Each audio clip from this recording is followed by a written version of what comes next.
Hey there everybody, my name's Nathan Elson, and today we're gonna keep it super simple in this behind the scenes video where we're using just one light and one modifier to create images that look like this. So that being said, let's just get into it. Now the modifier that I'm using is a modifier that I use a ton in my work, which is the 51-inch deep umbrella from Stroh Pro. Now this is a crazy affordable modifier coming in at around $100 Canadian. So that's like $15 US. And I love it because it's super easy to set up, it's super portable, and it creates beautiful light. The strobe I'm using is the Godox AD600 Pro, which again are the lights that I use in all of my work. And I have it mounted on a C-stand with a baby boom arm attached. My camera is the Nikon Z6 II with the Sigma Art 50mm lens attached using the FTZ adapter. And the backdrop is a 9-foot super white seamless paper backdrop from Savage. Now, in terms of the lighting, there's nothing crazy or complicated that is happening. It's just about placing the light in a way that gives me the coverage I need as well as the shaping that I want on the model's face and body. And to do that, I placed the light about 3 feet away from the model and then angled the lighting so that it was feathering across her face and body. Meaning that I placed the light so that the back 1/3 of the modifier was pointed at Liz's face and the rest of the modifier was traveling across her face and body to give me that beautiful transition from the highlights to the shadows. Now, you may have noticed that the lighting switched from the model's left to the model's right as this video went on.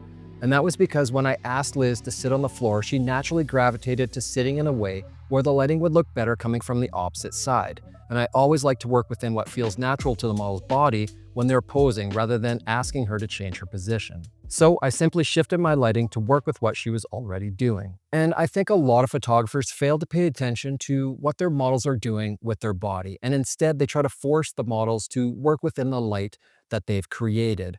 And I just find that that can lead to a bit of a disconnect in the final images. So for myself, I always like to work with what the model's doing and I shape my light accordingly. So just something to think about. The settings for the lighting were f9 at 1/200th of a second at ISO 200. And when you tie it all together, this is what it ends up looking like.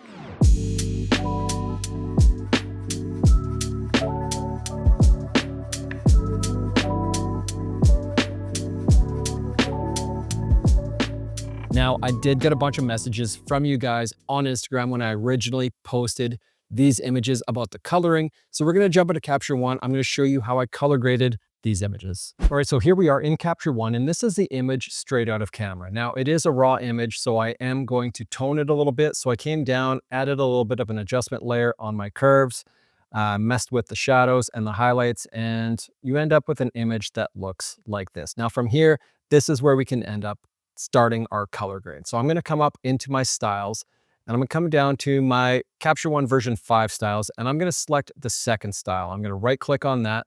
And I'm gonna apply that to a new layer. Now I can come back to my adjustments and it has its own layer now, which I can adjust the opacity. So I'm gonna bring that down to around 53%.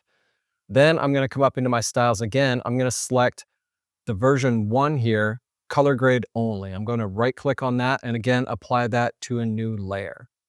Then I'm going to bring that down to again around maybe 56, 57-ish%. And if I show you a before and an after, that is the fully color graded image. And I'll turn these off so you can see what they look like when I added in on the first style, added in the second style, before and after, and that's all there is to it.